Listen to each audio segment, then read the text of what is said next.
to this random kitchen and my next guest's temporary home this week. I am Brittany Bass, a full-time passenger seat princess and operations manager of Becker Fishing.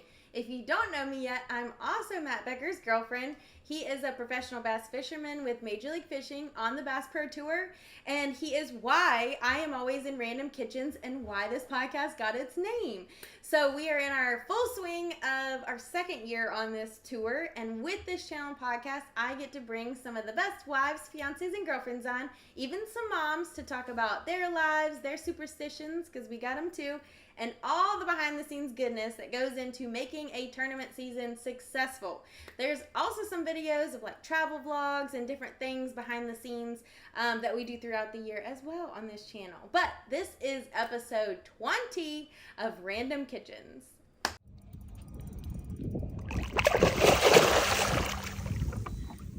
Welcome back, everybody. So we are actually still in North Carolina, still at stage 5. Our next tournament, which is on the Chowan River, Chowan River, I think is what we're going with. And this episode will actually air after it is over. So go online and check out and see all the pictures, all the footage, see how it all shook out if you are interested. But today, I am very, very excited to introduce to you guys to this epic boss woman and hunting and fishing mama to 2 daughters, actually. So please let me introduce you this awesome wife of BPT professional angler Scott Suggs. This is Kim Suggs. So welcome to actually your kitchen. It's her kitchen today, and their temporary home this week. So I'm very, very pumped, as you guys know, about this whole podcast, mainly so you guys can meet them, but so I can meet them too. We actually met, I guess, for the first time this year. Yes. Yeah, in Tulsa. Yes, in Tulsa, which is awesome. Super exciting, and we met actually like shed hunting. Yeah. To be on a crazy farm area, so that was really cool. But for people who don't know you, who are you? Where do you work? Where are you from? Well, I obviously Kim Suggs, Yes. and I am from Alexander, Arkansas, so quite a ways from home this Yes. week, 15 and a half hours away. Jeez. And I actually work for a health insurance company. I've been there about 27 years, so a very long time. Yes. And they're in Little Rock, so that's pretty much me. I am the chief operating officer for our Little Rock location, so I'm the problem fixer. Yes. I'm always the problem fixer. So. I love it. And very BA. It's awesome. I when we were talking, when we had met in Tulsa, I was like, there is no way. I was like, that is so cool. So very, very awesome that you're in charge of so much, but also have this busy. life. It's Yeah, busy. I was about to say also have this life. Pretty and are busy. successful here too. So how many years have you and Scott been fishing on a national professional circuit? This would be 20 years on the national circuit. Yeah. He's always fished, Right. You know, but he started in 2004 on the Bassmaster series. So he that was the first year that he did like the big time. The big time. The big time. And then pedal to the metal from then on. Yeah, you know, I thought it would be a 1 year and done thing. Yeah. And so the first tournament, back then too, you didn't have all the technology. So Yeah. you had to wait for them to call you to know how they did. And so it was in Florida. He'd never been to Florida. I'm like, he's going to be, this won't be good. I think he calls, he said, I think I'm in 5th. I'm like, oh, wow, this is... Oh, because they didn't even publish it or anything until after, right? After unless you were there at the weigh-in, you didn't know where Oh, they that's were. wild. And so he had a really good year, and I thought, he's never looking back I know. now. He's Here never we are, coming. 20 years later. So That's insane. That's awesome. So do you travel with him? I have not traveled full-time with Yeah. him. And honestly, up until COVID, I didn't travel at all. So while our kids were small and, that, I worked full-time, so I did not travel with him at all. Actually, COVID has allowed me to travel a little bit because now I can work from anywhere. Yeah. And so I've been able to go on some of the events. And so it's been really nice. And Yeah. I know he likes me to go, so I try to go to the ones that are like here, way away from home. So, you know, I can help drive and kind of make his life a little easier. Which is good, especially this time. You basically drove the whole route, didn't you? I drove the whole entire way. Woo, 15 and a half hours. Yeah. That's a good woman. Yeah. All the way. No, so I love this perspective mainly because while you guys see a lot of people who do travel full time, she does not, which is excellent because obviously she's maintaining her own career, their own entire family, everything they got going back home, and also keeping him in a situation where he can be focused on fishing. So there's so many ways to like do this life. While it is absolutely crazy all of the ways, I'm excited about this perspective. Okay, so you guys know I'm trying to keep this stuff consistent. So the first half is going to be more about love and life story. We're going to take a little break, and then we'll do tournament life and how they do it on the second half. So I am also adding in here a picture of Kim and Scott and their family so that you guys can see who we're talking about while we're talking about them. So the picture will be right here over our faces.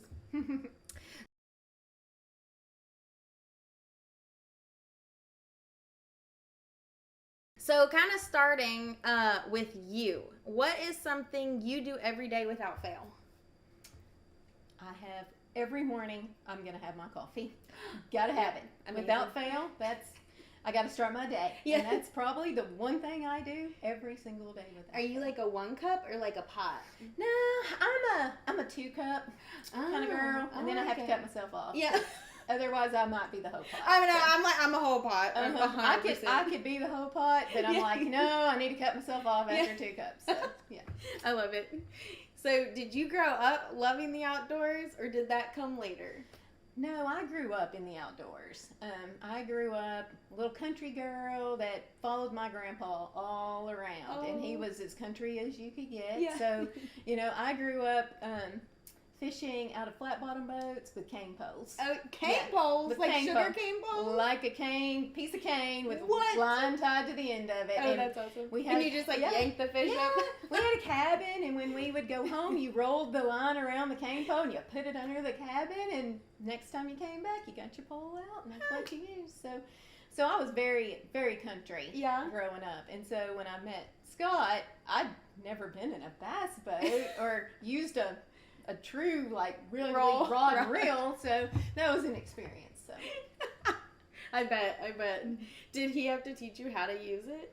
Or 100%. Yeah. 100%. I was the Zebco 33 girl.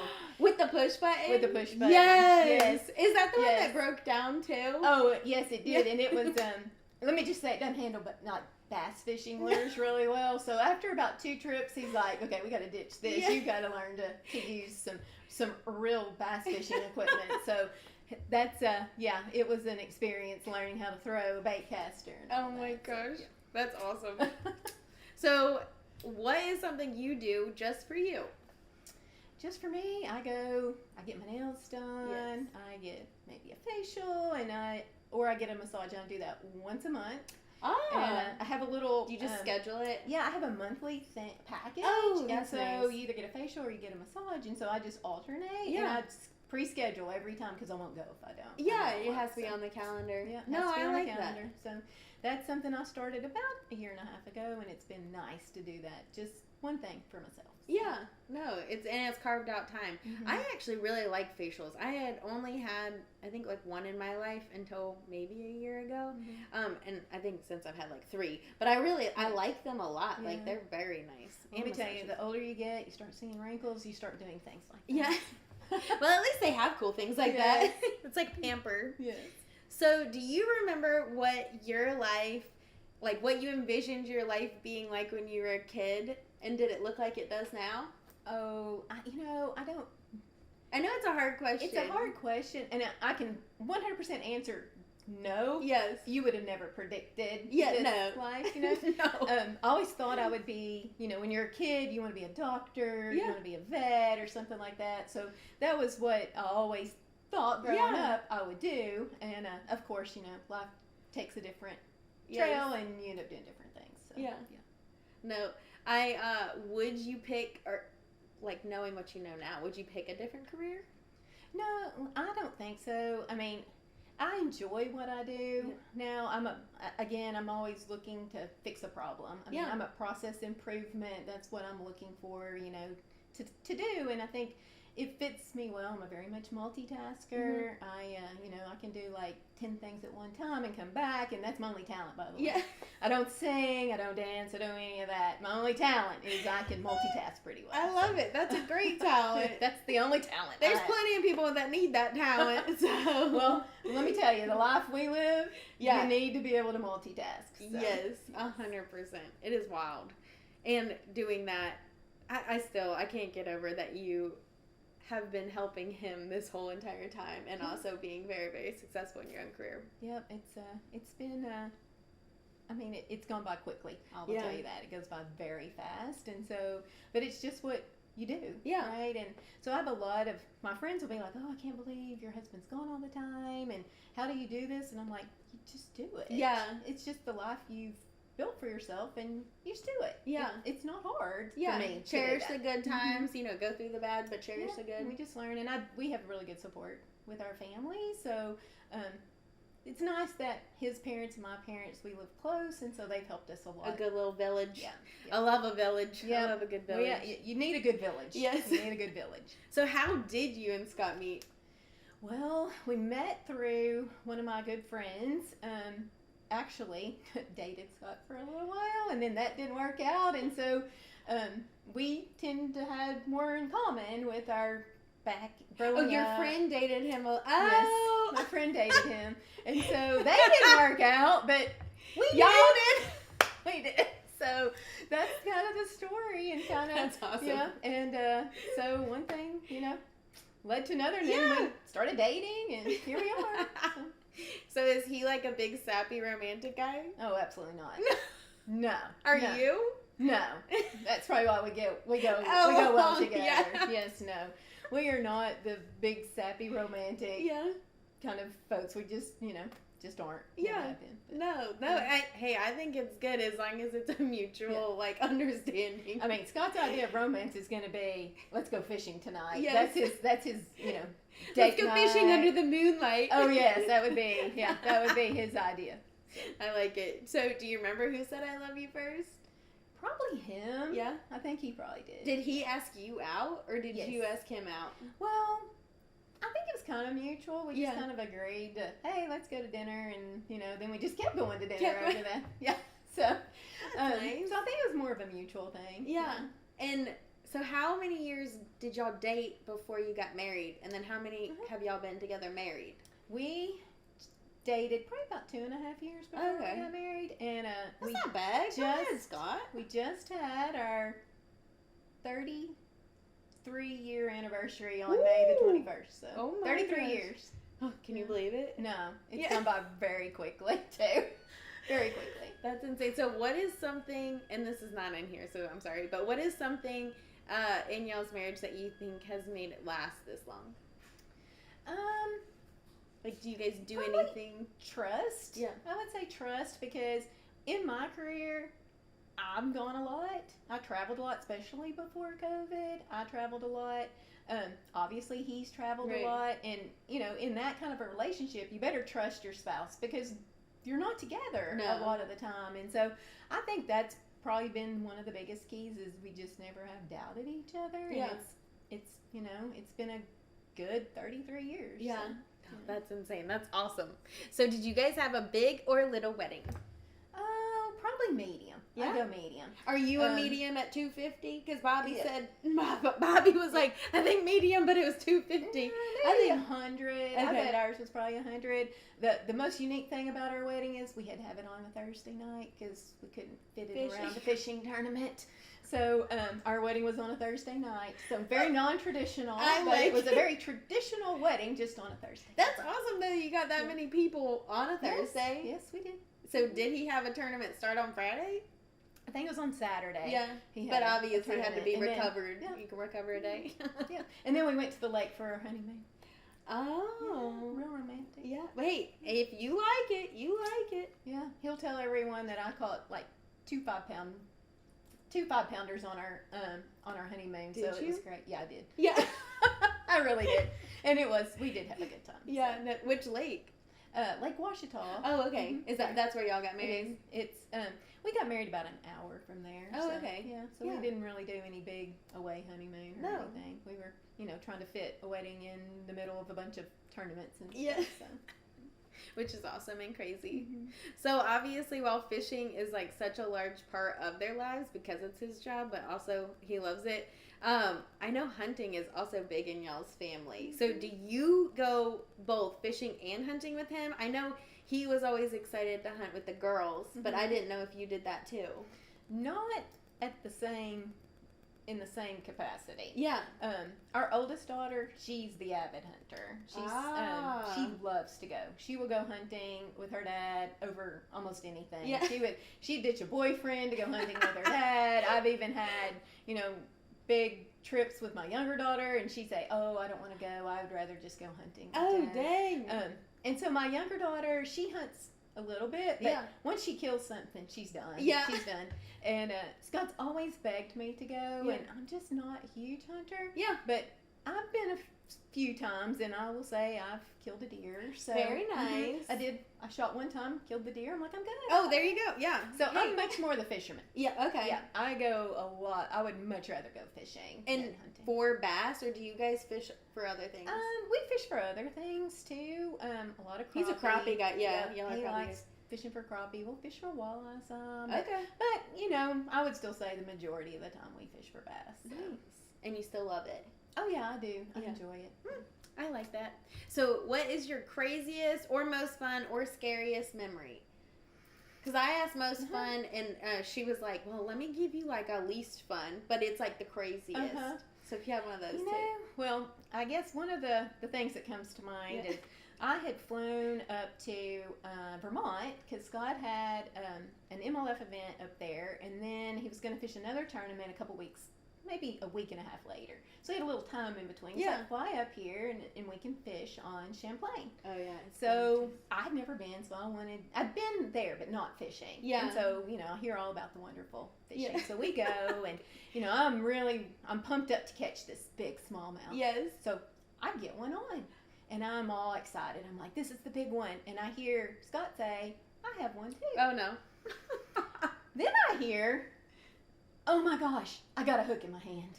And I'm still fighting my monster fish, And I'm like, but I've got a big one. Yeah. And he's like, get it off. You got to come help, this hook. And I'm like, but I need a picture. He's like, you'll get another one. Throw it back.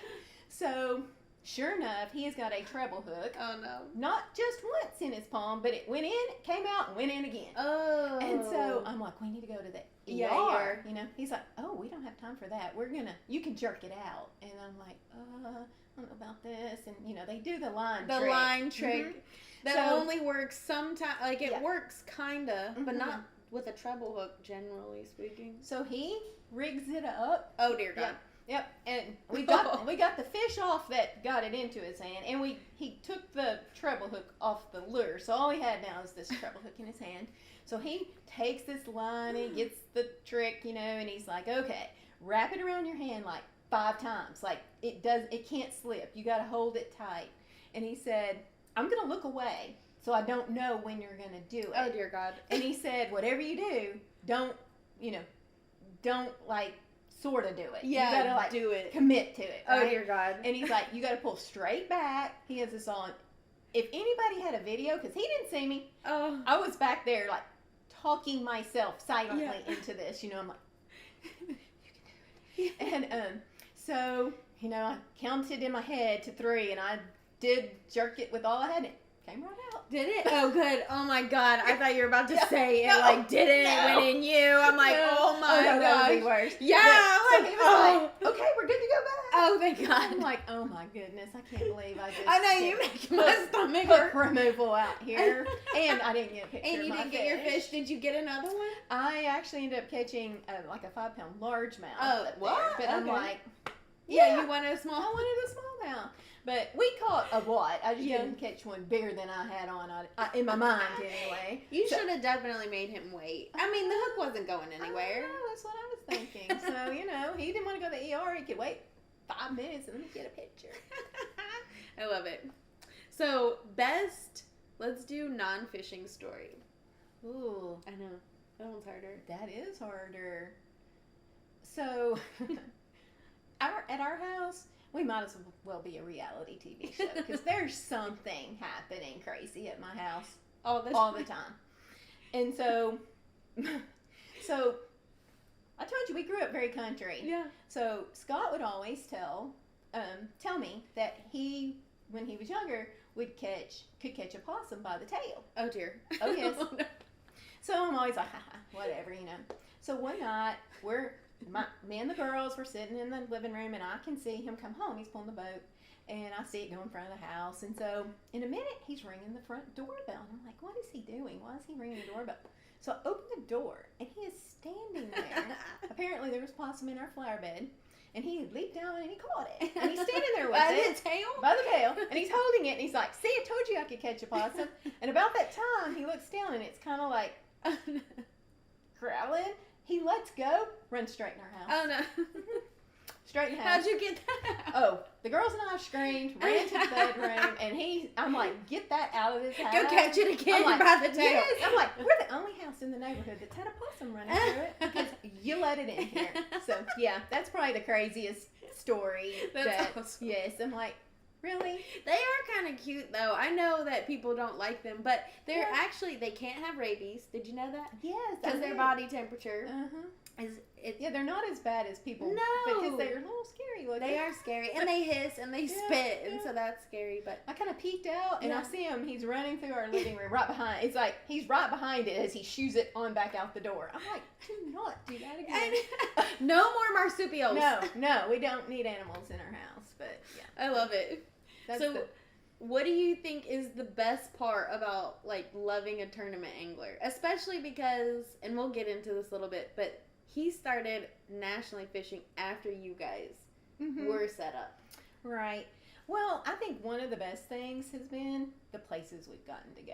Like, those are places we wouldn't have gone if he wasn't a tournament fisherman, right? We go to here. Yeah, like, Edenton. I would never come to Edenton. And it's the cutest little town. Oh, it's absolutely but it's like the cutest this little side town. of the Outer Banks, so people don't even think about like the Inner Banks. Well, and I think when people travel, a lot of times you go to the cities you know or the cities you hear about, not these smaller towns, and that's been the best part to me. I love going to smaller towns and exploring what the small area has to offer, and so I think that's the best. And my kids have gotten to go on a lot of trips and places that they wouldn't have most likely not have gone either. So that's been the fun part for us, is just meeting new people, seeing new places, and just exploring. So.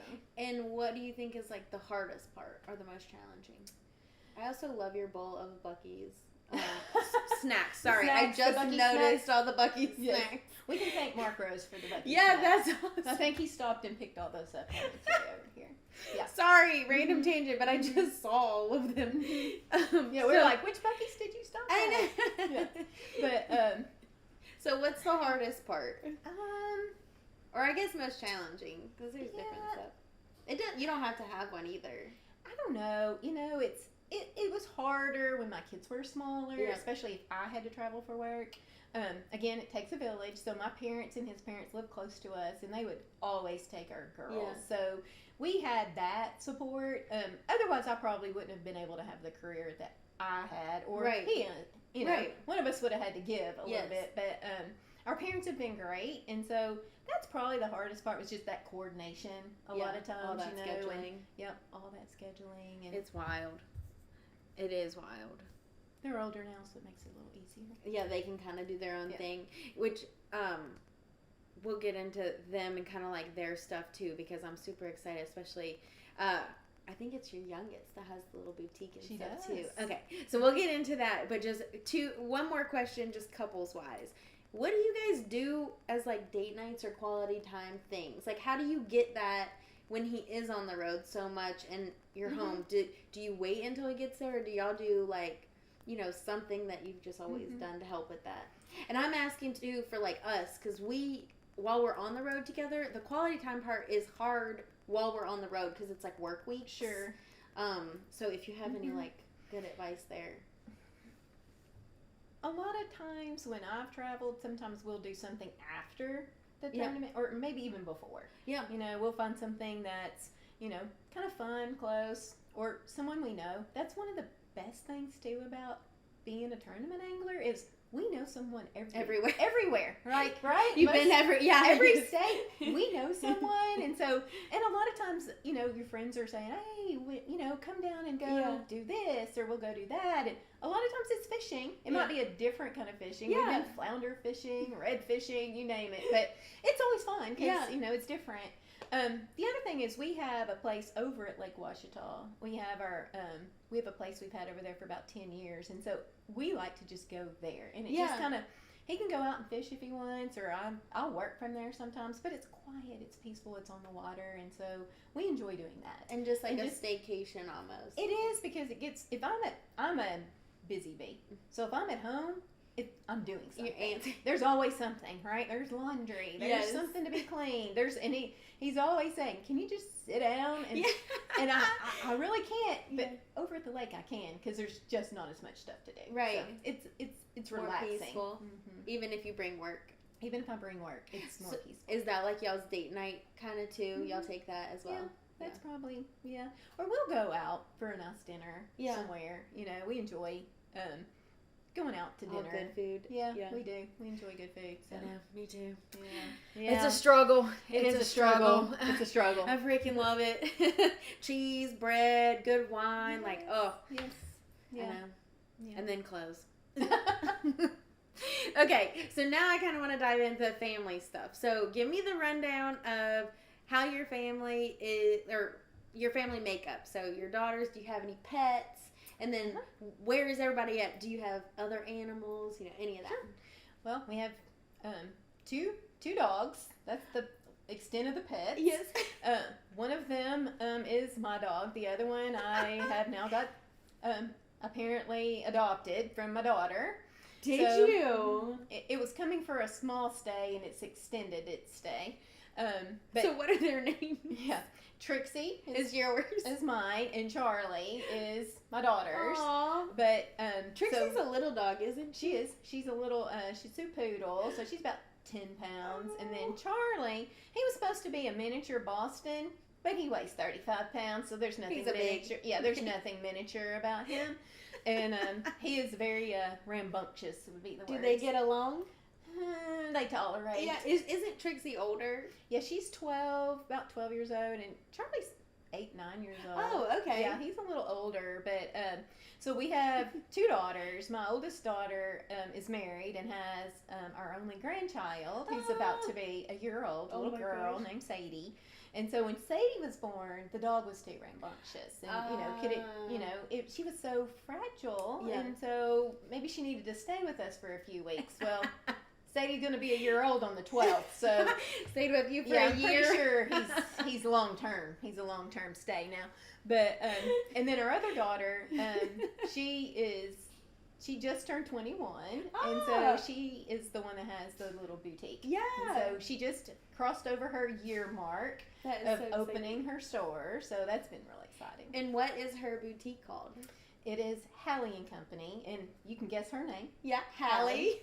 Yes. So it's Hallie, and your oldest is? It's Whitney. Whitney, okay. Mm-hmm. And is Hallie's boutique online? It is online. It is HallieandCompany.com. We'll give a plug. Yes. And she started online because we wanted to just learn the basics, learn how to go to market, learn how to basically be a boutique owner. Yeah. And so in December, she actually opened her own storefront, and that's gone really well, and she's actually moving into a larger storefront. That's super hopefully exciting. The 1st of July. They're waiting on it to get completed. But, and it's in the same area. It's just going to double her size. So she's done really well. That's huge. That's awesome. And what does your older daughter do? Well, she is a surgical tech for a group of ENTs. So she does a lot of ears and noses and sinus kind of surgeries and stuff like that. That's awesome. So she's in the surgery center. And there. they both love it? Yeah, they do. Whitney started pulling back just a little bit, trying to go more part-time so she can spend more time at home with Sadie. Perfect. So it's working out. Yeah, and she's one. How does Scott like having a grandchild? Wait, what are y'all's grandpa names? Oh, well, he said you can't call him Grandpa. He's got to be called Scotty. Scotty? Yeah, but he kind of gets called Pops a lot. Pops. Papa Scotty. And then I had said you can call me Kimmy. But the kids will say Grandma Kimmy. And because my kids have always called me Kimmy, like to their friends. So when they had friends over or boyfriends, they would say, "This is our mom. You can call her Kimmy." Yeah. And so they needed so they needed to throw Grandma in there. So yeah, I'm like, you could be like Lolly. Yeah. Mom likes Lolly and Pops. Yeah, Lolly and Pops. Yeah, and we'll see what Sadie calls us. Yeah, so she may come up with her own. Little. You'll be a Gigi. Yeah, she just barely started saying a few things. She's Mama and Dada and Bye Bye, and she's close to walking. She can take a couple steps, but she can crawl like everywhere. If we had a baby crawling contest, this kid's winning. I mean, she is fast. That's why she's not walking. She's got a perfect mode of transportation. She does. She can sail across the floor. Like, if there's something she wants, she's after it. I love it. Yeah. No, that's awesome. That's super exciting. So do they live close to you guys as well? They're about 20 minutes. Okay, from us. that's we not see too them bad. A lot. Yeah, that's perfect. You just extended your village yeah. by a Sadie. Yes. Well, I guess and a husband. Yes. Okay, so talk to me a little bit about like the progression of this life and y'all's careers. So I know you said obviously you have been together 33, but he's been fishing technically 20? Yes, he fished regionally before. Lot. Yeah, and when we started dating, he was fishing just local, not tournaments. He would fish 2 or 3 nights a week, and sometimes come home at 1 in the morning, 2 in the morning, because he was fishing a lot of those. Yeah, and then some weekend local stuff, and then he kind of progressed up to more regional, kind of like the Opens are today, and the different ones, the Toyota Series, those kind of things, and then. From there, he got an opportunity to fish at the higher level when Hallie was literally a year old. So what was he doing for like work before that? Well, he's a master electrician. So I didn't know that. Yep. And so he had his own business, and so it worked out well because he could. He mainly did new residential. Yeah. And so he could schedule that around being gone for tournaments and stuff, and he did that even when he went to the highest level. He continued to do his electrical stuff for probably the first 2 years or so, and then once he got to a point where he could stand on his own fishing, the tool belt got put away. Yes, and I would always never seen again. Oh yeah. The guys I work with would always laugh because anytime Scott wouldn't do well in the tournament, I'm like, do I need to get the tool belt back out? Because you might need to strap this back on. Yes. So it was always the joke of, I'm going to bring that tool belt back out. So when you guys first met, was he y'all's ages? Like, were you working at the health insurance company, and then was he was an electrician at that point? Right. He was not a master. He was working for an electrical company. Okay. So you got learning. Yeah, like you've got to work. Yes, and at that time you could spend, if you had enough years in, you could become a master just from your time. Okay. And so he was working for a commercial electrical company when we first started dating, and then I was still in college, and so so then I finished up college and I went to work. My degree's in accounting, so I went to work for a public accounting firm. Gotcha. And so I did that a couple of years before I actually left the accounting and went to work for a different health insurance company, and stayed there a couple of years, and then came to the one I work at today. So I've been there now 27 years. So. Dang, and they've seen you guys all the way through then too. Yes. Woo! Oh yes, if you work with me, around me, for me, you become a fisher. You become knowledgeable about fishing. You are. Yes. You are in the fishing fam. You know what's going on. Oh yeah, you're 100% in the fishing fam, and if it is the end of the day and there's some cameras in the boats, we're probably stopping what we're doing. We're going to watch the last 15 minutes of this. Yes, and everybody's watching. So I love it. Everybody's all in too. Yeah, you got to bring them in. Oh yeah, and they it's fun. They also learned something they would have probably never known about had they not worked with me. So. No, it's good. You extending the reach. Yes. Yeah, it's good. So I always ask a question of every guest. What is their question for our next guest without knowing who it is? So Bobby Chapman, and kind of going along with like your careers and how this has worked. So whether, obviously, her question was whether you travel full time or stayed at home or anywhere in between. Have you gotten what you wanted out of life, or would you have done it differently knowing what you know now?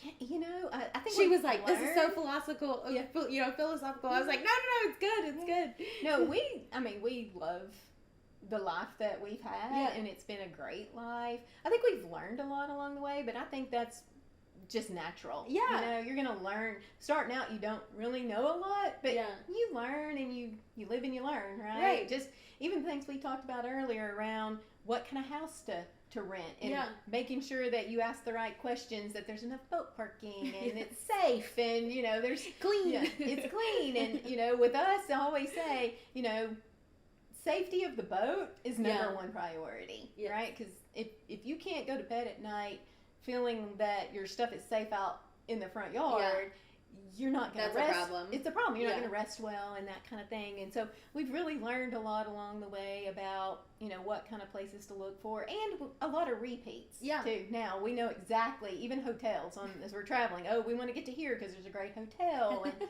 we like their breakfast. They got a big parking lot. It's well lit, it's in a safe area. And so that, we've learned, but I wouldn't probably do anything different. I think it's been, if I could have traveled a little bit more, I really have enjoyed being able to travel and go with Scott. I don't know that I would have been a great full-time travel with the kids, because my kids, I could not have homeschooled them. They wouldn't listen to me, I promise.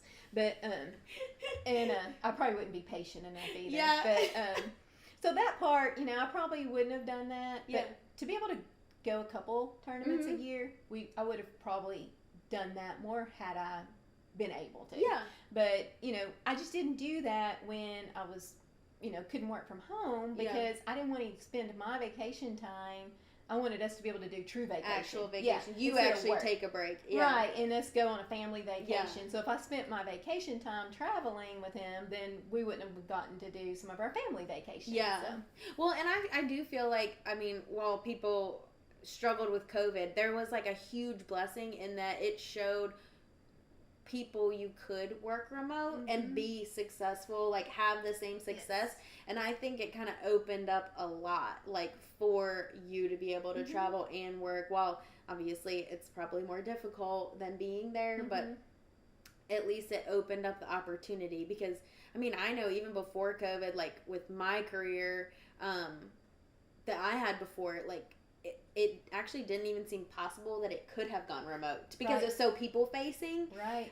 So COVID kind of, and teams and all of that, like allowed for this like crazy life to evolve. So I 100% agree. Yeah. I said, for me, COVID was a bit of a blessing. It was for us in that way. Yeah. Because I've been able to do a lot more, and it really did probably improve my work-life balance. Yeah.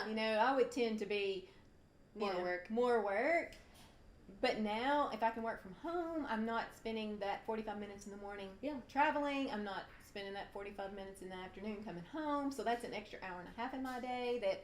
That's a lot of time. It is a lot of time. You can't get back. And the amount of time that I spent over the years, each way. Yeah. And it's stressful. The drive is stressful. It's, stop and go and red lights and, people slamming on brakes, and now I don't have that. It's nice. So. And if you need something done, like you can quickly just do it, so it's off of your plate kind of deal. Yeah. Versus having to wait until you went in the next day, but just like constantly thinking about it too. Right. So and you get stuff. I can get stuff done. Again, I'm very much a multitasker. So, it's easy for me to throw a load of laundry in, in the middle of the day, or throw dinner on at 5 o'clock, and I might still be working. Yeah. But I can kind of do your own stuff too. Yeah. As making sure the laundry's done, or I can be on a call and I can fold the laundry. Yeah. And still mindlessly fold the laundry. Yes. And still be on call. Presently be on call. Yes. Yeah. Yes. No, it's good.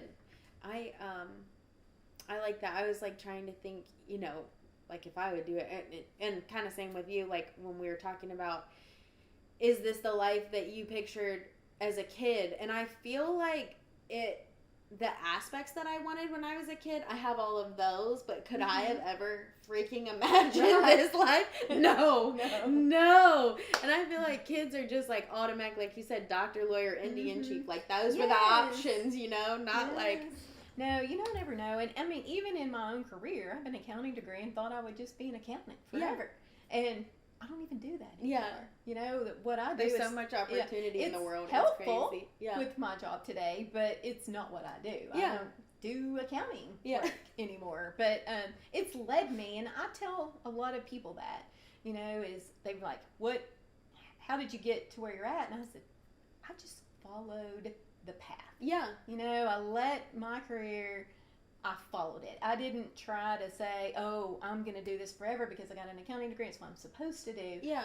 As opportunities presented themselves, I looked into them and went. Yes, and I'm always up to learn something new and always think I can do anything. Yeah. I'm one of those that I'm like, oh, you need me to How do hard can that be? Yeah. I watched an open heart surgery one time. I could probably do that now. Jokingly, of course. But, I've never said I couldn't do it. And so just go for it. So, and kind of even the same thing with fishing, the same thing with being a fisherman's wife. Oh, I need to learn to back a boat. Okay. Yeah. I'll figure this out. So might take me a few times, but I can do it. Yes. So yeah, you'll get there. Yeah. So there's a lot of new moms in the industry, and obviously, there's so many options because of this life. How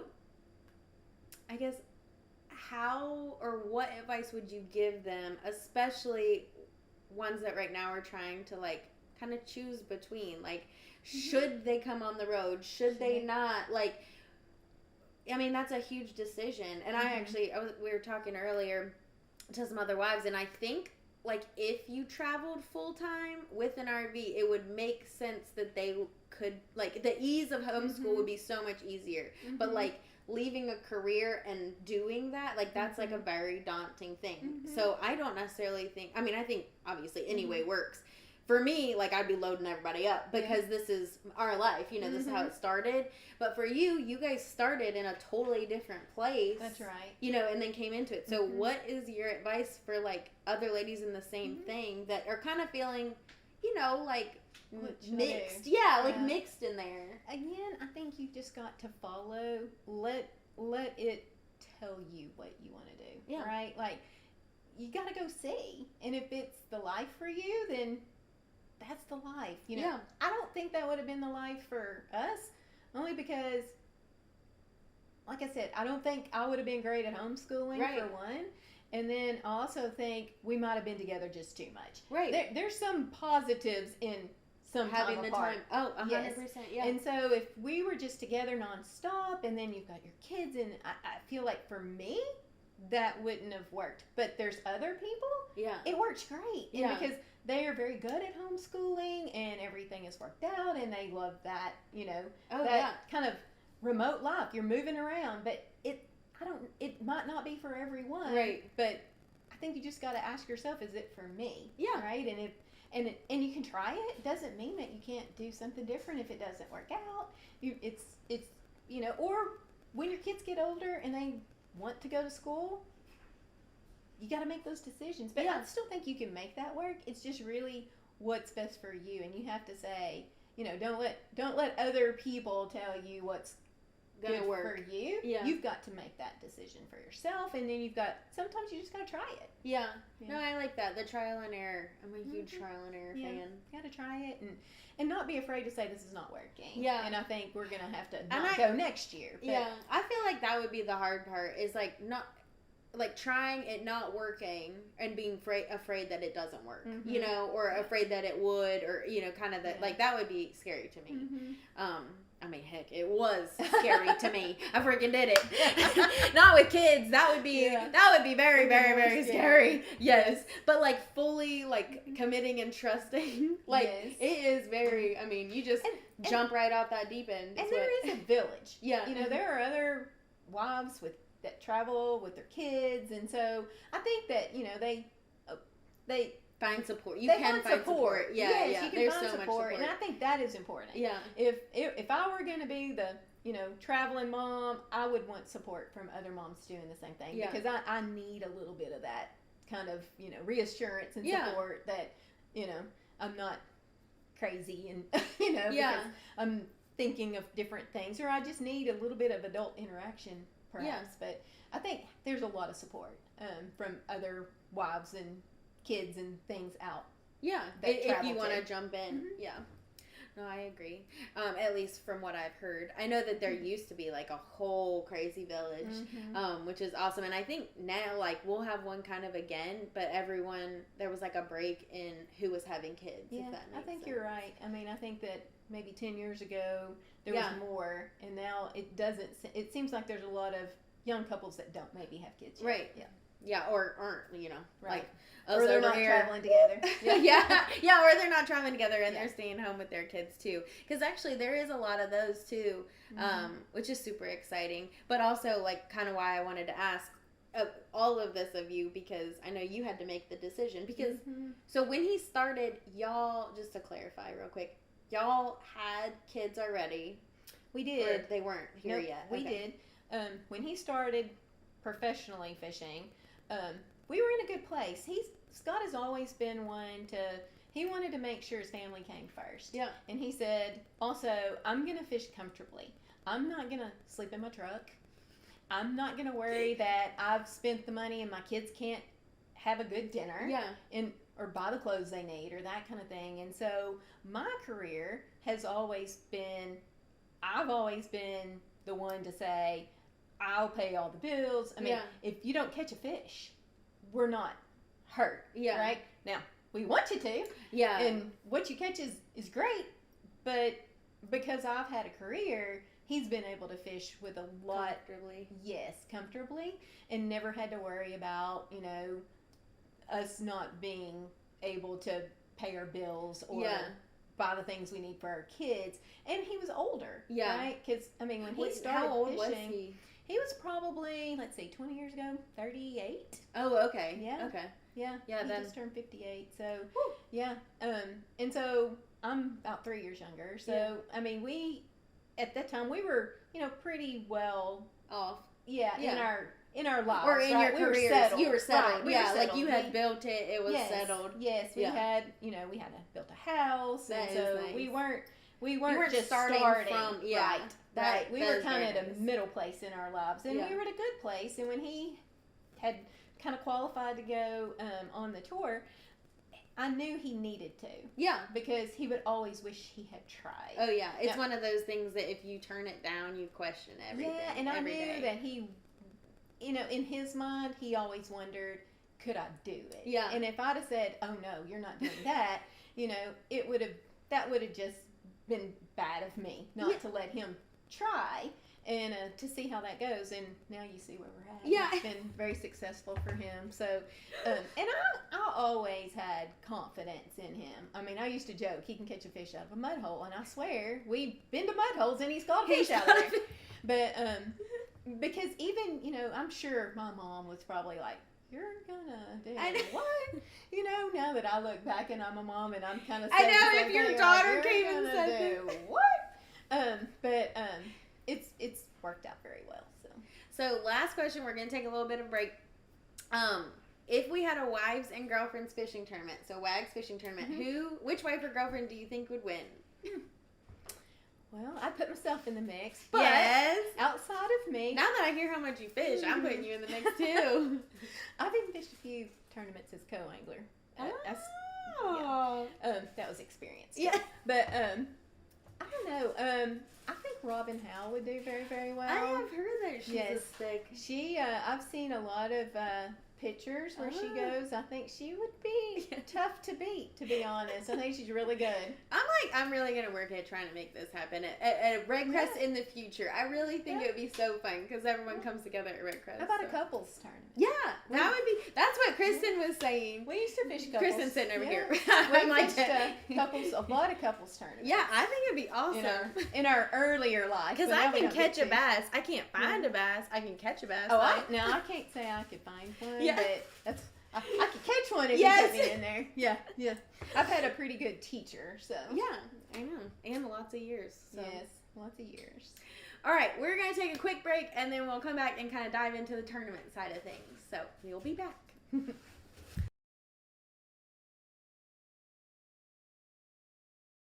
We are back. So let's dive into the tournament world and kind of what that looks like through y'all's lens. So starting from the beginning here too, and you kind of went through it, but just how did Scott become a professional? You said he got invited. Mm-hmm. How did that work? He had qualified through a lower regional series, and then got invited to fish the Bassmaster. What's now the elites. So he got an invitation to fish is that those. when they were doing the hundreds or the 50s? Yes, and they had the invitationals. So you fished the invitationals, and if you did well enough, then you would get an invite to fish at that higher level. So he had qualified and gotten an invite to That's fish. Awesome. Yeah. That's crazy. And obviously he was fishing, but not professionally when you guys first met. So did he always know, he actually wanted to be a professional, or he always knew he just wanted to fish? Probably he always knew he wanted to fish. Yeah. Which I think is probably the case with most of these professional fishermen. They, as little kids, that's what they lived for. Yeah. And his mom will tell a story about there was a pond down the street, and he just wanted to go fishing it all the time. And so she's like, I didn't want to be down there all the time, so I would make you wear a life jacket and he would ride his bicycle down there. And as a little kid, 5 and 6 years old, and I said, well, how did you know he didn't take the life jacket off? And she said, oh, there was a little lady that lived down there, and if he took it off, she'd have told me.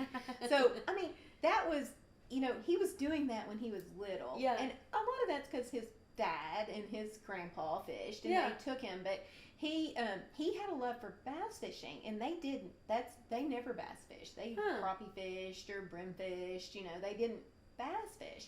But Scott always liked the challenge, I think, of figuring out how and they're smart to catch a bass. Yeah. And so as he got older, he started fishing. I think when he was about 14, he started fishing with older guys that had a boat, because he didn't have a boat. Nope. But he actually ran the front. And so he was just really good at catching bass, and it's just a knack. He just had this knack about him, and he just kind of knew. And when we started dating, this was back before the technology today. Yeah, technology today is wild. Oh yeah, it's wild. It's you can video fish almost, but back in those days, I wish it was that easy. He had what we called a flasher. Oh yeah, and it was we fished with flashers on ice. Yeah, it was just basically to tell how deep the water was for the most part. And we would go at night fishing, and he could pull up on a spot in the middle of a lake because he'd line up the shadows of the mountains and the islands, and he knew exactly how to line them up to get to his spot. That's wild. Yeah. That's awesome. So I like those little flashers. You can see the fish and your bait on those too. But obviously, you know what you're looking for. It's like a speed dial. So it's just flashing, and whenever the grass level, he could tell where the grass was and stuff. Yeah, those are cool. I like those a lot. So it's come a long way. Yes, come a long way. Definitely. So, what do you think Scott would say was his favorite moment or biggest career high point? And they can be different. Yeah. Well, I think there's probably a couple of things. Mm-hmm. He, before he got the invite to fish at the highest level, he had a couple of years where he just didn't feel like he was doing as well as he wanted to. Yeah, in the groove. Yeah, and the last tournament was that he fished in that kind of open series was on Sam Rayburn, and I think in his mind he had said, if I don't do good in this tournament, then I'm just quitting fishing. I'm gonna just go back to my electrical business, right? And he actually finished third, won a boat. It was and got that invite to go fish the opens, and so I would say that was a big turning point for him. Yeah. If he hadn't done that, he probably would have never fished. Yeah. And then of course in 2007 he won the Forest Wood Cup, and that's like epic. Epic. Yeah. That was an epic moment. So that did you get to be there? Yes. That's awesome. Yeah. It feels like it was yesterday, honestly, but it was like a surreal moment. Like you kept asking yourself, did it really happen? Like pinch me. Yes. Did this really happen? And the stories, I could tell you a whole nother 3 hours of stories from that, but we might save that for the next time. Well, I was about to say I'll bring you back on for sure. Did your girls come too though? They were there? They were there. They were pretty young. Yeah. Hallie was, let's see, she was born in 03 and he won in 07, so she would have been about 4.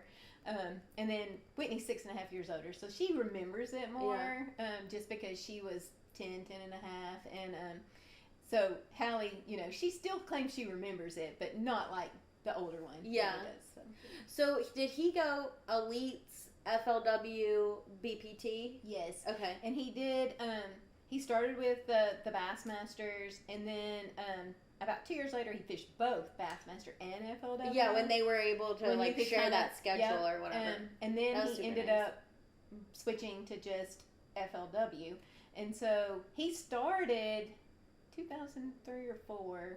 I'll lose track. I think it was 4 when the first tournament started, and then he won the Cup in 7. So just 3 years into it, he won the FLW Cup. So that made his career. Life. That's huge. Yeah, that was big. Yeah, so. That's insane. So is that your favorite moment of his career too?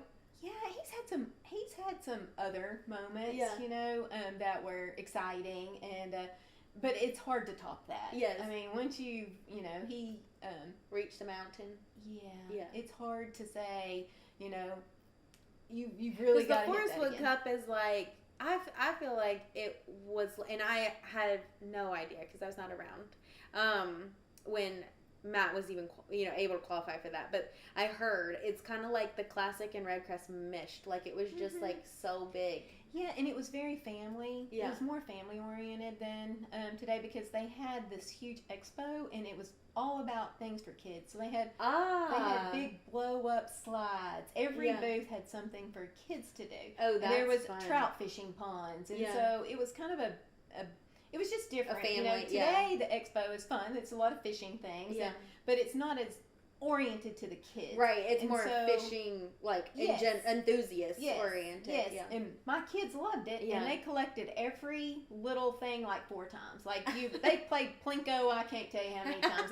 We got pictures of them with their trout, and so they loved it. It was a good time for them because they enjoyed it. So that's your highlight too? I would say yes. I love it. Okay, so did you guys, or does he, campers, hotels, Airbnbs? What is? Primarily Airbnbs. Or VRBO. Yeah. The first year, the year he won the Cup was actually close to home. He stayed in a camper 2 weeks in the campground. That's probably the only camping that he's really done. And when he started out, because we didn't know better, and back then you didn't have Airbnb, VRBO, you didn't have any of that. It was like hotel or camper or like mom and pop. Yeah, or somebody knew. Yeah. Somebody knew, to have some place a cabin or something. Yeah.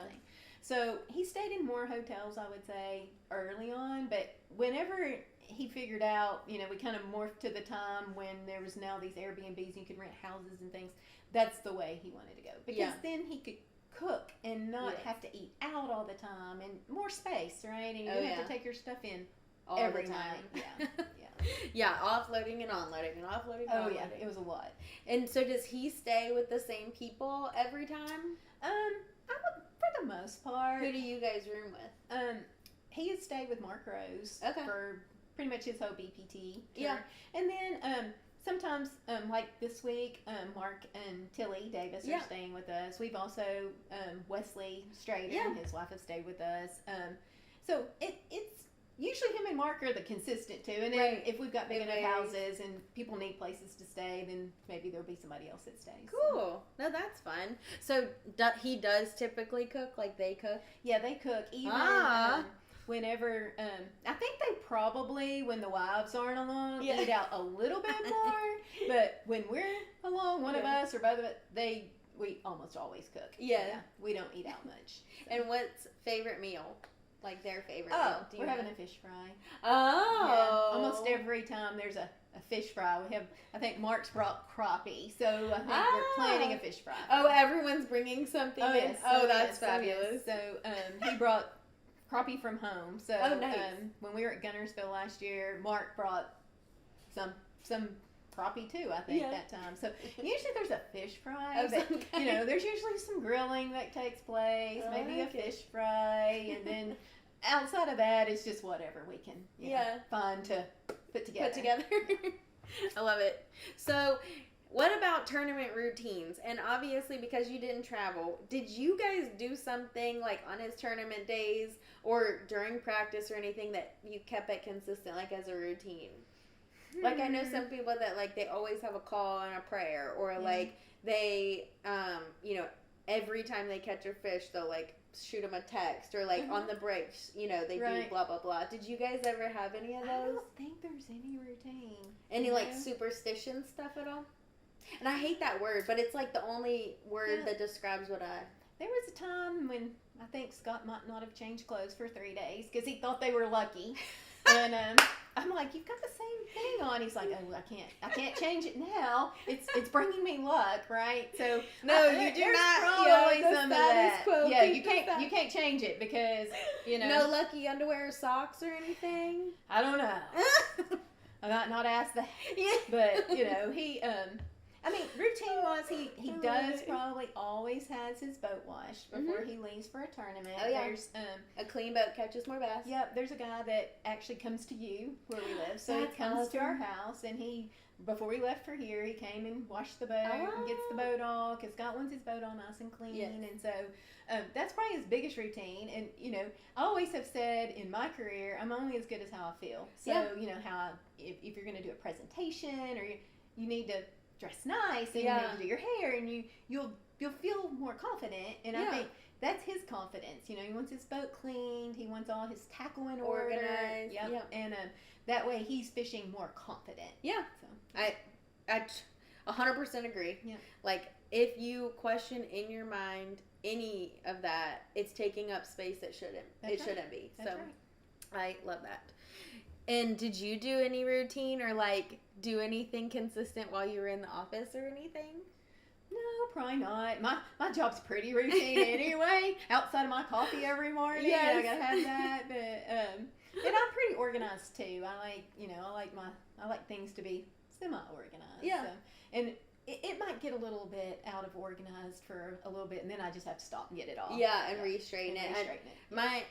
I feel like a dirty house or like an unorganized space, I can tolerate it until something else goes awry, and when that goes awry, it like sets me off for all of this. Like I have to have this clean to figure out that, if that makes sense. Like, well, when we travel, I want my house clean before we leave. Yeah, because I don't want to come home to a mess. Yes. And so I'm the maniac cleaner before we leave. Like a procrastinator cleaner. Oh, I'm like cleaning everything. I make sure all the laundry's done. I mean, even Scott will be out like, "Are you coming?" Yeah, I'm like, "I'm gonna do this one more thing." And he's like, "Oh," and then I threaten my kids now that they're older, and my youngest still lives at home. I'm like, when I come home, this house better be as clean as I left it. And it can be cleaner. You can make me real happy. Yeah. But it better not be worse. Yes. So. Yeah. No, I like it because I like coming in the door and knowing like the blankets are folded, pillows are where they're supposed to. Everything's clean. There's not anything on the counter. Because we're about to like dump, like all of the luggage, all of our food bins, just everything. So that's right. I'm about to make a mess. I don't want it to be a mess coming in. I do like to rent places that have a washer and dryer. Yeah. So that I try to keep everything washed up. So when we get ready to leave, we're pretty much clean clothes. Everything's ready. Just maybe what we have that day. Yeah. Yeah. No, I like it. That I actually was literally just telling somebody this, that I think next year I'm buying a just like plain tees, jean wardrobe, and I'm putting it in a suitcase, and it's just gonna travel with me, and all my other stuff can stay at home. Yep, I don't have to unpack it. I'll wash it at the Airbnb, repack it, because it's getting to like unnaturally stressful, and it's not stressful. It's just annoying to have to unpack and repack. Because we're really only home for like 4 days, 2 days, 1 day. Right. We're not home. So just leave it. And I mean, during fishing season, which is most part of the year, right? I think Scott's whole wardrobe is hanging in the back of his truck. Yeah. Like half the time he's in the house, he has to go out to his truck to get a shirt. Clothes. Yeah. He's like, "Where's my dress pants?" And I'm like, he's like, "I think they're in the truck." So he'll be out getting them because he's traveled so much. He just leaves it in there. Yeah. So. I get it. Yeah, I get it. Just some like extra white tees or something. I got to do something different. Yes, it's wild. So, knowing what you know now, what are some of the things you wish you knew when you started the whole journey? I do, just things about just the travel part, being more organized. I feel like I am now. I've learned that along the way. I feel like make better choices on where we stay. I'm just more, and some of it's technology. Yeah. I'm able to be more informed, but I'm the Google stalker. Like, I am like stalking where we're going, and I'm looking, even at hotels. It's funny. I'm like, okay, let me look for this hotel. Does it look, what's around this hotel? Does it look like it's safe? Is there a big parking lot? So I'm on Google Earth, like looking, and I'm like, oh, it's dirt. Must be new. Yes. Probably better. But I like to be able to know kind of what I'm getting us into. Yeah. And before you get there. Yeah, and I think technology has helped with that, and just some experience as well. But because you do all of his booking prior to him leaving, right? Oh yeah, I'm like a travel agent. You do a lot of the behind the scenes. Yes. Even though you have a job of your own, and mom, and take it and the boutique. I'm also and the boutique. That, and a grandchild. Yes. So my life is pretty busy.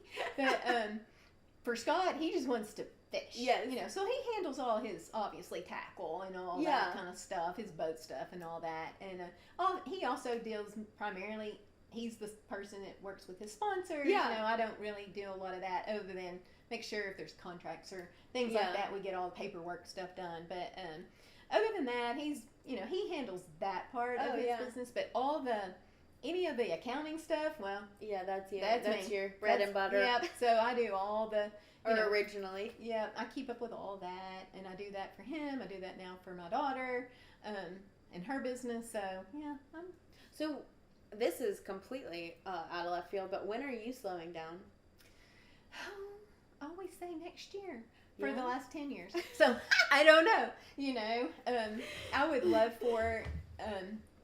We've always, both of us have said we want to be able to retire and still be able to enjoy life. Yeah. We see so many people that don't retire until they're in their upper late 60s, and then they have health things and they don't get to really enjoy all the fruits of their efforts. And so we have always said by the time we get in our upper 50s, which we're close, early 60s, we want to retire and be able to, do the fun things we want to do. It's still going to include fishing. Oh, yeah. But it'll be where we want to fish, when we want to fish. And it'll probably, we both love to play golf.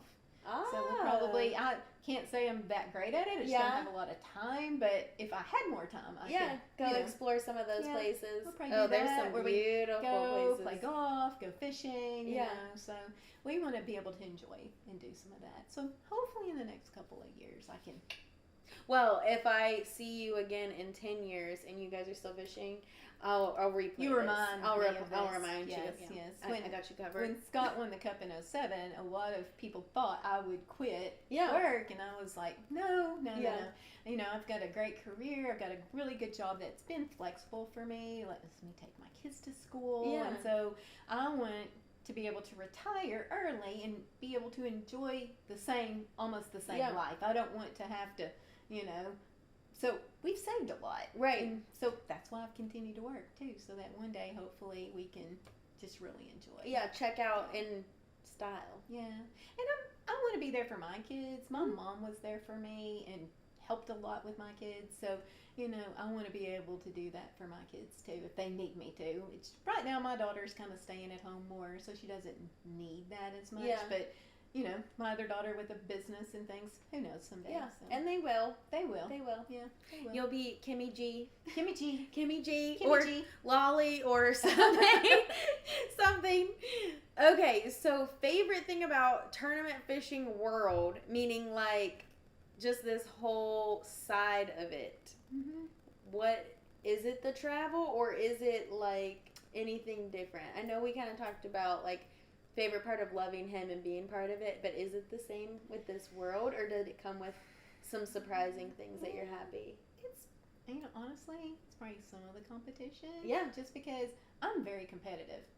But I'm competitive through Scott. Yeah. Right? And yeah. And as you know, there's some really highs and then there's some really lows. Yeah. And, you know, it's not fun when it's a low. Right. But when it's great, it's fantastic. Well, it makes the lows like worth it. It does. So and I mean, if everything in life was a high, yeah, it wouldn't be fun. Right. Right? So you've got to have some lows and some highs. And so, you know, I think the competition and just the competitiveness of it, yeah. And you know, I kind of lived that a little bit through him.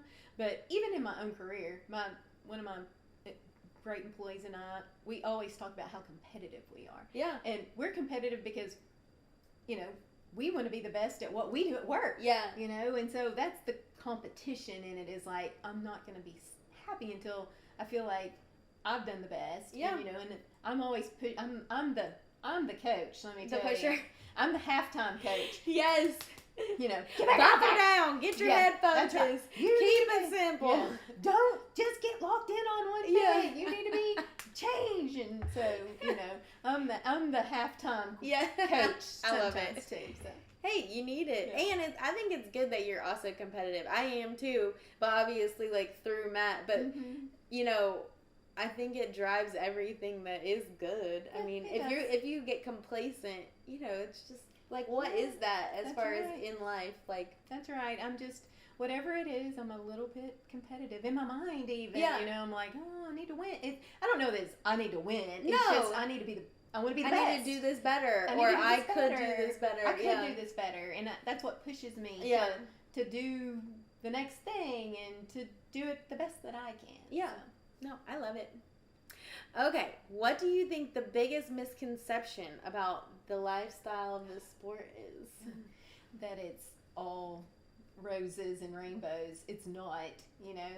And in my job, I work with a lot of guys, and they're always like, "We want Scott's job." I'm like, it's not all fun. Yeah, like, I don't know. You know, there's a lot. It's stressful. Yeah. You know, it's hard to fish 4 or 5 days 6 days in a row. Yeah.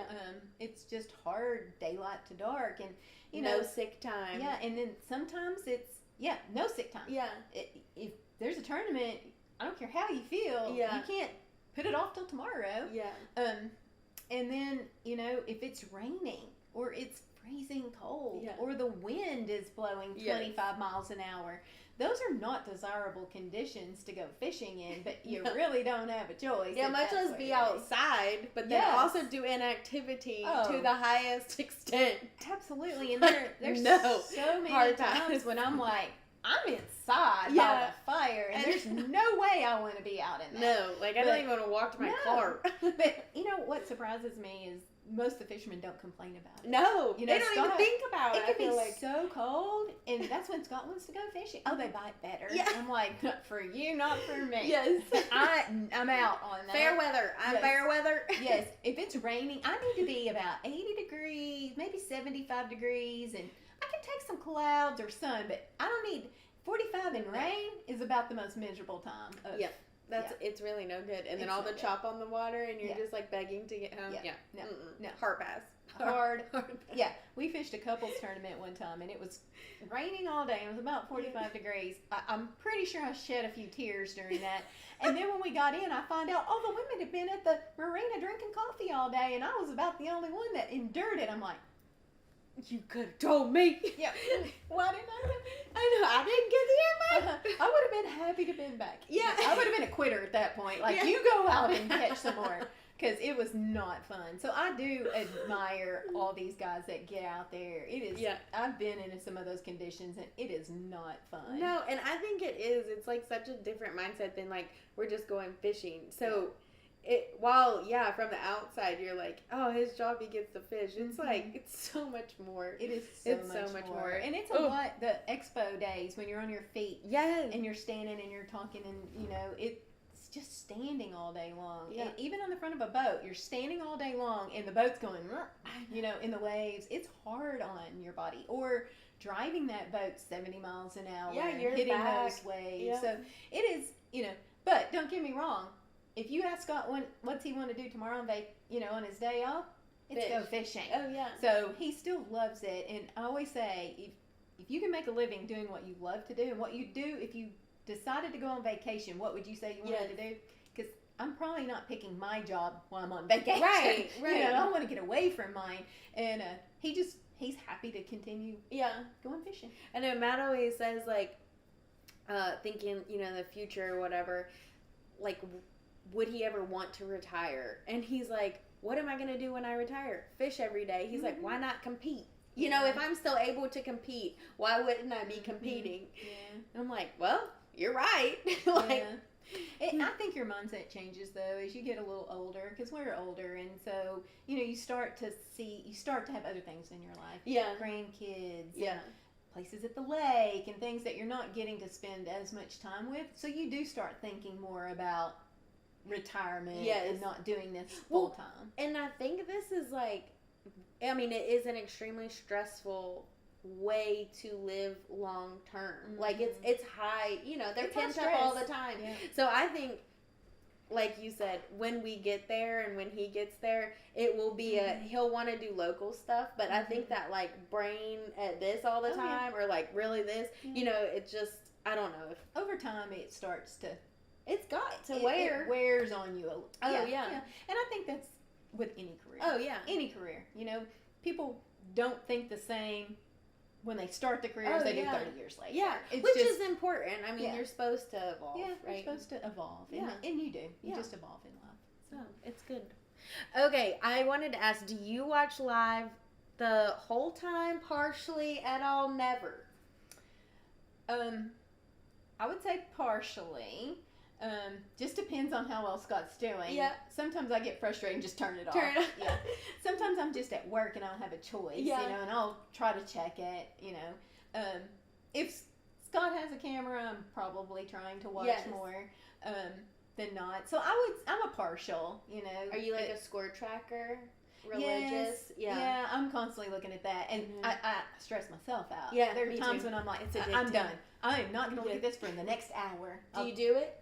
No. Yeah. And 5 minutes later, I'm looking again, you know, and I'm like, oh, I said I wasn't going to look at this for the next hour. But I'll look. Yeah. I'll look. I can't. The curiosity kills me. It's so funny to me. I ask this question to pretty much everyone. And everyone is back and forth on the live because it depends how it's going. But score tracker, it's religious, and they all try to put it down. You can't. And then you pick it back up. No, you can't. You can't. I know. You've got to keep looking. I and know. I'm like, I've looked at this thing like 90 times, and Scott my still hasn't called it. screen time is like, you have hit your max, you know, because I time it out at the end of the days or whatever. You can't put it. You can tell. I try to tell myself I am not looking at it, and I swear in 5 minutes I'm back looking. The only way that I can't, I put myself in the shower. Like, I'll take a shower because I can't obviously look at it at that point. And then I'll say, oh, in 30 minutes, surely he's caught, you know, this, and I'll look. And sometimes he has, you know. He, one time I was like, just so frustrated. He had not caught anything, and I think he was at Okeechobee or somewhere. And I was like, I'm just going to take a nap. It was Sunday afternoon, you know, I'm going to just take a nap. And so, when I woke up from my nap, I'm like, okay, I'm going to look at this. And he was like in 5th or something. It was the best way to You're like, I'm sleeping forever. Yes, it was great. Yeah. I love that. I know. I've done that a couple times where I'm like, I just can't. And something will have happened and I'll have gotten a text message. I'm like, oh my gosh, I should have been looking. I knew it was going to happen at this point. Or like, somebody texts me like, yeah, he caught a big one. I'm like, what? I haven't even looked. I know. I'm like, I was trying to take a break. Yeah. Always when you take a break. Yes. So I wanted to ask this because I didn't really know like how, you know, you figured it all out. And a previous guest had asked if you could meet a current wife or girlfriend that you haven't met yet, or get to know them better, who would it be? But I also want to ask, was there a wife or girlfriend that you met at the very beginning that helped you or gave you like a good piece of advice on like how to navigate this? Honestly, probably not. You know, Yeah, because I didn't travel a lot. Yeah. I honestly didn't get to know a lot of the wives and girlfriends. So, you know, I had a small, I would say, circle of people that I knew. I would say Scott probably more than I did. Got advice from some of the different guys that have been doing it for a while. But for me, I really don't have someone. Because I just didn't travel a lot in the beginning and didn't really know a lot of people. Yeah, and it was probably hard to like figure out even. It would have been helpful. Yeah. It would have been helpful had I, you know, known more. And also, again, 20 years ago, you didn't have Facebook. Yeah. You didn't have the ways social to media. connect. Exactly. And I think that's been really nice. And being able to connect and, you know, get to know people and that kind of thing.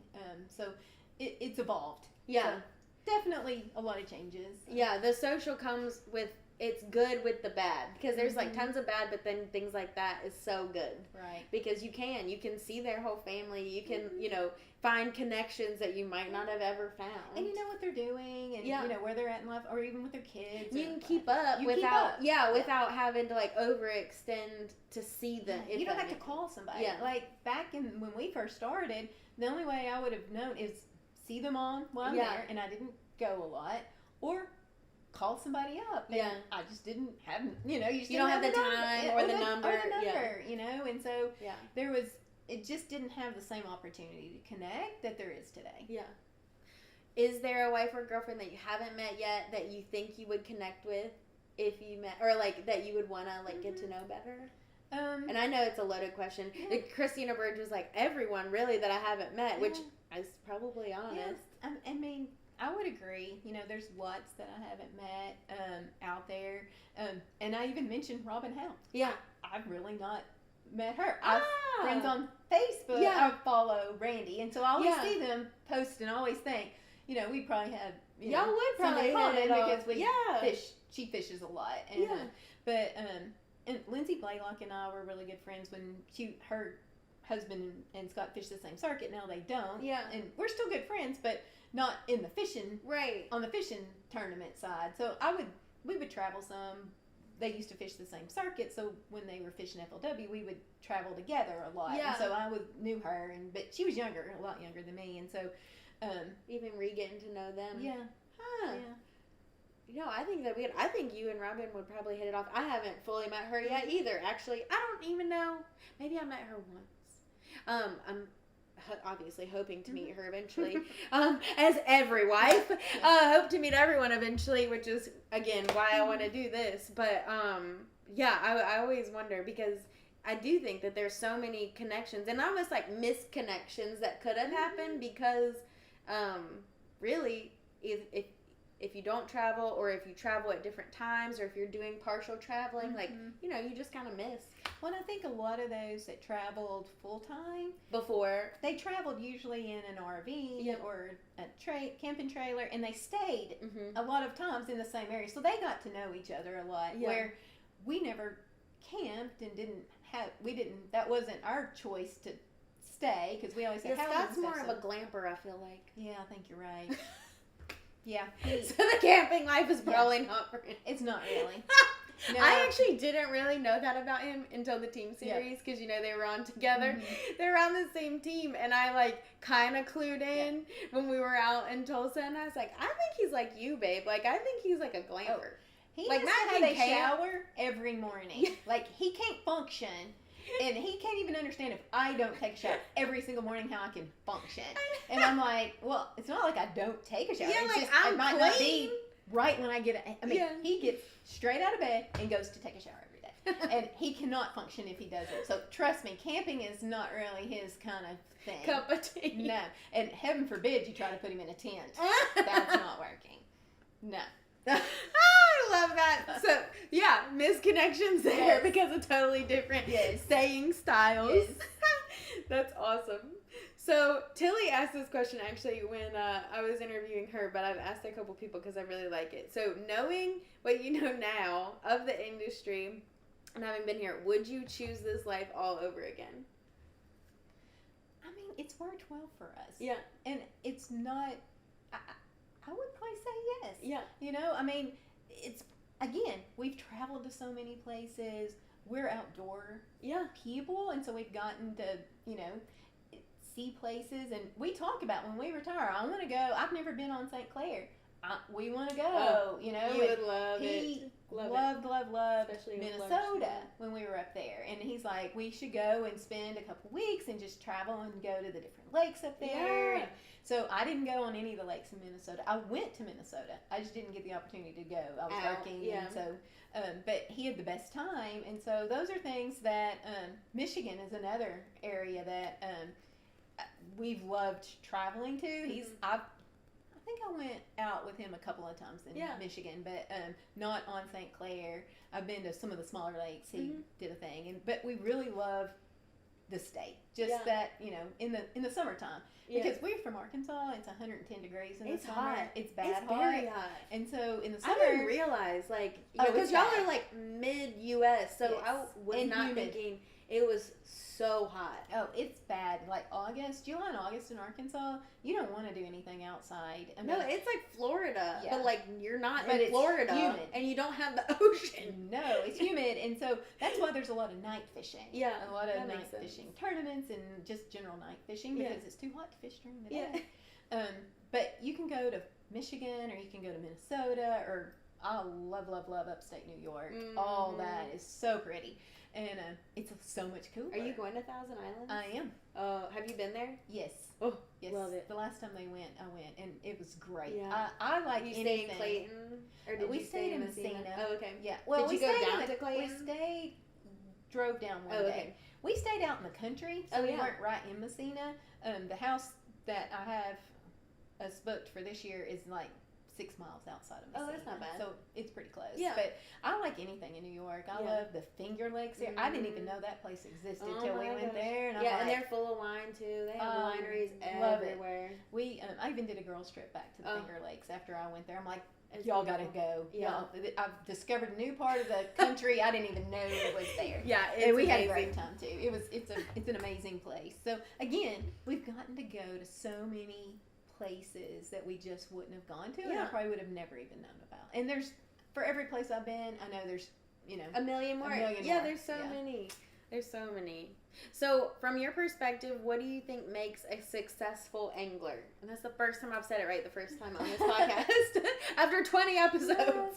A successful angler, obviously, you're not going to win every tournament. So, you can't say, oh, somebody wins a tournament. It's not. It's really, if you're doing what you love and you can make a living at it and you are, you know, doing what you can for the sport, right? Because in just the environment, to me, that it's lost in a lot. You know, there's not a lot of people that go fishing as much anymore. They're outdoor. Most people are inside and you know, they don't know what they're missing. I say that all the time. If they ever went to some of these places, they'd be like, man, I'd rather do that than...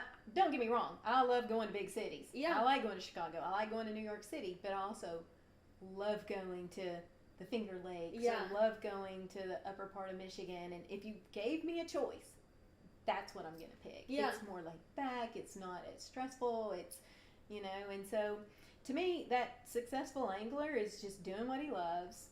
And he's successful enough at it that he's got good sponsors, and he's really been true to his sponsors. That's really important, you know, and your sponsors like you. Yeah. You know, and you do, that's why they're sponsoring you, because you're helping them too. And so really, you know, being an advocate for the sport, and then hopefully you're going to win a few tournaments along the way. You know, that's, everybody wants to win, don't get me wrong, but you're not going to win every tournament. You just can't. But there's plenty of successful, you know, fishermen out there that maybe never have won a tournament. And I would say, you know, Scott's highlight was winning the cup, but had he not won it, he would have still been a successful fisherman. Especially if you're fishing at this level, it's hard to compete at this level. So you're fishing against the best fishermen out there a lot of times. And so it's hard to win, but you can absolutely be successful without winning. Agreed. And I definitely think growing with your sponsors is huge. Yeah. Like what you just said with being an advocate for the sport, but also for your sponsors, because they like took the bet on you. They took the bet. Yeah, and they're what allow us to do this. Yeah. So you definitely have to, meet those obligations and exceed them. Yeah. Again, I mean, don't ever stop with the bare minimum of anything. That's, I always say, you got to go above and beyond. If you want to be successful and you want, to, in whatever your career is, mine, fishing, I don't care what it is. Yeah. You got to go above and beyond. Don't just be status do quo. what you think the expectations are. Right. Always Exceed strive them. to exceed them. Yeah. So, last question, we're going to wrap up with some quick hits. What are you most proud that you, and this is Brent because I had Bobby's questions in here, but you and Scott have accomplished together? What are you most proud of? And it can be fishing or non-fishing related. I think most proud of just our family. We've been married along 33 years now. I think we had great examples in our family, and hopefully we've set good examples for our kids. And we've got 2 daughters that are, they're great and they're independent. So I feel like I've passed on my success. Yes, that I love that. They can go out, and I've sent them on a way that they can be successful too. So. Yeah. No, good. I think it's a huge accomplishment. I love that aspect of hearing like parents talk about their kids, like be very, very excited of like the humans that they really created, I love that. I think that's great. I'm glad you're proud of them, which very proud of them. Obviously you would think everyone should be, but I'm glad that you are. Okay, so wrapping up with some quick hits. What is your PB bass and where did you catch it? Okay, so I caught a 9.5-pound bass. Did you? Largemouth in a night tournament on Lake Washita. In a tournament. And I was the most proud person you've ever seen. I couldn't even fish the rest of the night. Scott kept saying, quit looking in the live well. You kept peeking at it? Yeah, I kept looking there. I'm like, it's the biggest thing I've ever seen. Was he so sad that you got it first? Oh, no, he's very excited. He's one that he wants me to catch the biggest. Yes. And I had not caught anything like for the first 3 hours of this tournament, and I was kind of bummed because he had caught quite a few, and I'm like, I haven't caught anything, And then I get this fish on, and it was after dark, so you can't see just great, and I'm fighting it, but it didn't feel that big. I mean, it felt good. I said, it's a good one. I probably need the net, but I'm not thinking that big. Get the big net. I get the big one. When I saw it, I was like, oh. And he missed it with the net. And he's like, get it back up here. I'm like, oh, don't you miss my fish. And do not stab the line. Yes, I was pretty proud of that. That is awesome. Yeah, that is huge. Yeah. It was big, but it's by far the biggest thing I've ever caught. Yeah, and it's been a long time ago. I don't remember. Yeah, you need another one. Yeah, you need a 10. Yeah, I keep saying we need to go to one of these big fish lakes. I can catch one bigger. Yeah. So, go-to show or movie or book, because I like to read too. Oh, go-to show. We end up watching a lot of these like reality shows. Like, do you? But yes, so. We watch American Idol. Yeah. So we watch all the episodes of American Idol, and it just wrapped up. So now we got to wait for another one. We watch a lot of like the is it the swamp people with alligators? Yes. So we watch that. So we tend to watch those more reality type shows. I love it. And can you back a boat? You kind of answered before. Yeah, did you teach yourself? I was taught by force. I will say this. Okay. And taught by force. Yes, it was like go back the boat. Go do it. Yes. Go do it. And I'm sure it was like. Why do they always do that? It's like, here, go get it. Yes, go get it. And the first time he told me to go get it, it was awful. It was awful. I had to let somebody else do it. I could not get the boat back down, and I was so mad. I was like, oh, I'm surprised we even made it 33 years. But because he made me go get it, and it was a little bitty boat ramp. It was dark, and there was some tournament taken out, and I was too much pressure. And so finally some, guy that had mercy on me is like, do you want me to back it? And I'm like, Yes. And so the whole I don't time- want you to, but yes, would so you? after that, I'm like, oh, I'm learning this. Yes.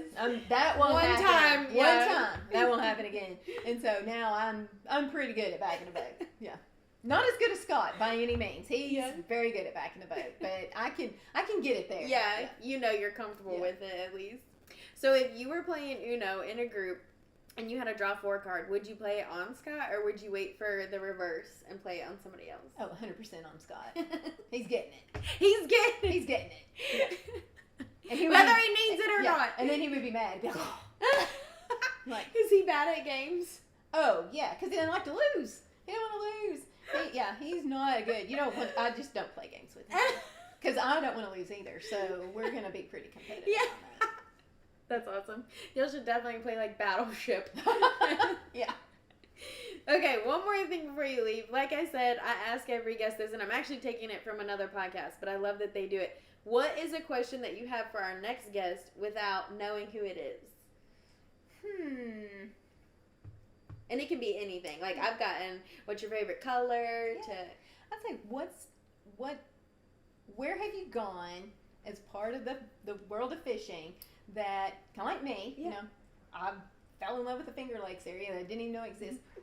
Where is your favorite place? Like, where would you go back to? Yeah. That's a good question. Yeah. If you can pick a place and you said, I could go there tomorrow, where would it be? And yours would be the Finger Lakes? It would be the Finger Lakes. Yeah. I really liked it up there as well. It was really pretty. It was so gorgeous. Yeah. And, I mean, I love wine. So, like, their growing region is very similar to German growing region. And so they could do, like, Gewürztraminer type wine. And it was really cool. It was just I just loved all the little venues, all the places, little restaurants, all the restaurants, the kind of the ruralness of it too. So but you could just stop at all the different places. Everything is very unique. It's all its own little thing. Yeah. There's that one little town. I don't know if you went to Skinny Atlas. Did you go? Oh wait, did I? It's straight out of the Hallmark movies. I swear. Oh no, it's like a little town that looks just like something you'd see in a Hallmark movie. It's one of the lakes, but it's a smaller one all the way. Yeah, is it all the way up or is it down? No, it's over toward the O1. What's the closest city there? Syracuse. Oh, okay. It's between I think we were Cayuga gonna go and Syracuse. Okay, I think we were gonna go one day. I can't remember.